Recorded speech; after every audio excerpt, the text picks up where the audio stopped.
Hello everyone, welcome to Naira study. अब आप सब कैसे हैं? आई होप कि आप सभी बहुत अच्छे होंगे और अपनी स्टडी को भी बहुत ही अच्छे से कर रहे होंगे। फ्रेंड्स, मैं नायरा स्वागत करती हूं आप सबका आपके अपने YouTube channel Naira study hub पर। आज हम लोग क्या डिस्कस करने वाले हैं, पहले इस पे बात कर लेते हैं। तो आज हम लोग जो डिस्कस करने वाले हैं वो आपका सब्जेक्ट सामाजिक अध्ययन हो जाता है, सीरीज आपकी पवन हो जाती है और क्वेश्चंस जो आपके हो जाते हैं वो वेरी शॉर्ट टाइप क्वेश्चंस हो जाते हैं। इससे पहले की क्लास में आपके ऑब्जेक्टिव टाइप क्वेश्चंस को हम लोग कंप्लीट कर चुके हैं, वो प्लेलिस्ट उसकी बन चुकी है। सो आप लोग प्लेलिस्ट में जाकर उसको देख सकते हैं और अच्छे से तैयारी कर सकते हैं। यानी आपको तैयारी कैसी हो जाएगी आपकी, तो बेहतर से बेहतरीन हो जाएगी। और आज का जो सेशन है उसको कंप्लीट करेंगे।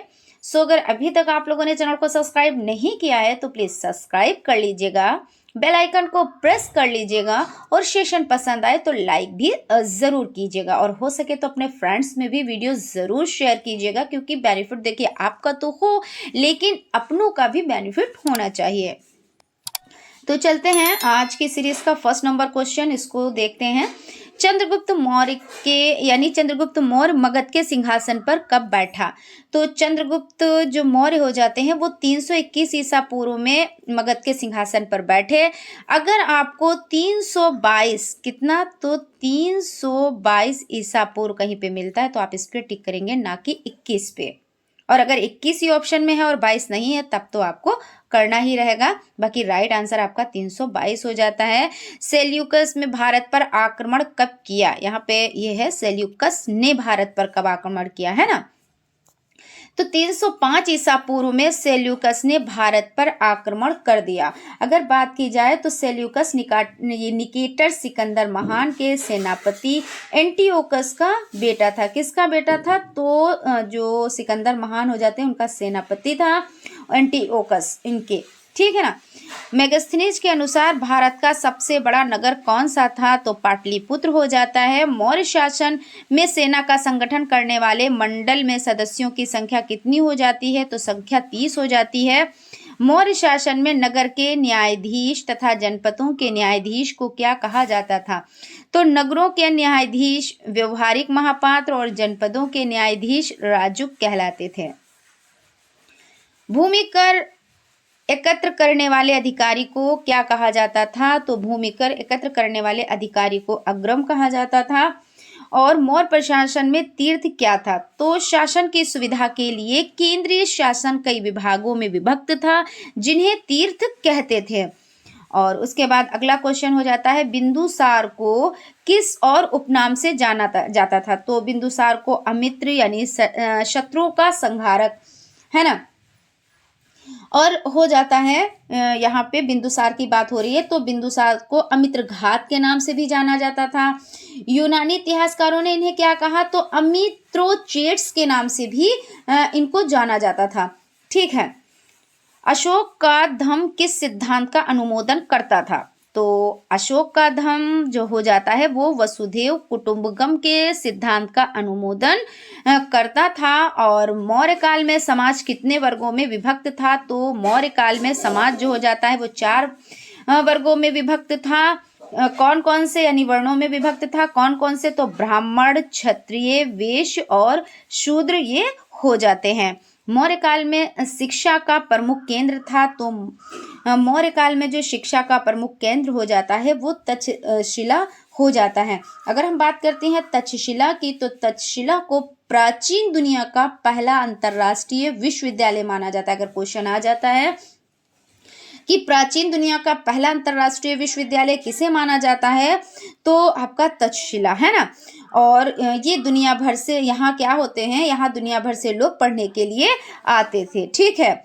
और अगला क्वेश्चन आपका हो जाता है, मौर्य काल के पतन का मुख्य कारण क्या था? तो अशोक के बाद कोई अशोक के बाद कोई योग्य उत्तराधिकारी नहीं थे, अयोग्य थे, आप ऐसे बोल सकते हो। और पतन के तो बहुत सारे कारण हो जाते हैं।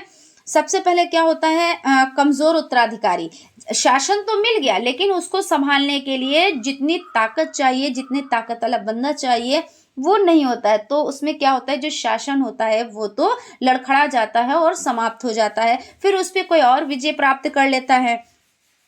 और हो जाता है कि विशाल, भाई साम्राज्य का विशाल होना, बहुत बड़ा साम्राज्य है और उसको संभालने की क्या होती है, जब योग्यता नहीं होती है तो साम्राज्य क्या होता है, छिन्न भिन्न हो जाता है और प्रांतों की आज़ादी, विदेशी आक्रमण, ये सभी हो जाते हैं। तो इस तरह से क्या होता है कि यानी जो पतन होता है, तो ये वजह होती हैं। जैसे वेरी शॉर्ट में, ये अगर शॉर्ट में आ जाता है तो आप लिख दें, और अगर कुछ भी नहीं आता है, ऐसा क्वेश्चन है, तो आयोग, उत्तराधिकारी, और आपका लिख दिया जाएगा कि साम्राज्य विशाल है ना। जब साम्राज्य विशाल होगा और उसको संभालने के लिए अच्छा अधिकारी यानी अच्छा उत्तराधिकारी नहीं होगा, तो क्या होगा, साम्राज्य फिर वो उस पर कोई और ही कब्जा कर लेता है। तो ये चीज़ हो जाती है और इस तरह का क्वेश्चन एग्जाम में ज़रूर पूछा जाता है।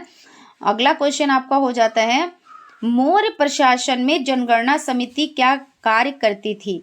तो मौर्य प्रशासन में जनगणना समिति जो हो जाती है वो जन्म मरण का हिसाब रखती थी, ठीक है। सर्वप्रथम महाराजाधिराज की उपाधि किसने धारण की थी। तो सर्वप्रथम महाराजाधिराज की उपाधि चंद्रगुप्त प्रथम ने धारण की थी।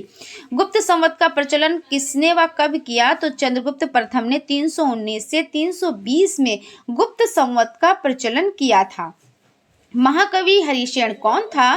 तो महाकवि हरिशेन समुद्रगुप्त का मंत्री एवं दरबारी था। ये क्वेश्चंस आपको बहुत अच्छे से तैयार कर लेने हैं क्योंकि ये एग्जाम में पूछे जाते हैं और समुद्रगुप्त से रिलेटेड क्वेश्चंस भी एग्जाम में आते हैं। ऐसा नहीं कि ये जितने भी क्वेश्चन हैं आप उनको अच्छे से तैयार कीजिए, लिख कर तैयार कीजिए, थोड़ा सा रट्टा भी मार लीजिए।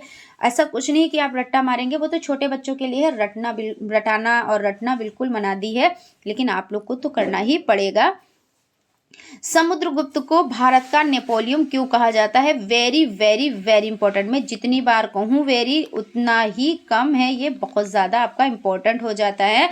तो समुद्रगुप्त महान विजेता होने के साथ ही एक निपुण सेना नायक था, इसलिए उसे भारत का नेपोलियन कहा जाता है। अगला क्वेश्चन हो जाता है आपका, गुप्त काल के दो प्रसिद्ध वैज्ञानिक कौन थे। तो आर्यभट्ट हो जाते हैं और वराहमिहिर हो जाते हैं, ये गुप्त काल के। देखिए ये क्वेश्चन भी आपका बहुत ज्यादा इंपॉर्टेंट है। गुप्त काल के दो प्रसिद्ध साहित्यकारों के नाम लिखिए। तो साहित्यकार कालिदास हो जाते हैं, विष्णु शर्मा हो जाते हैं।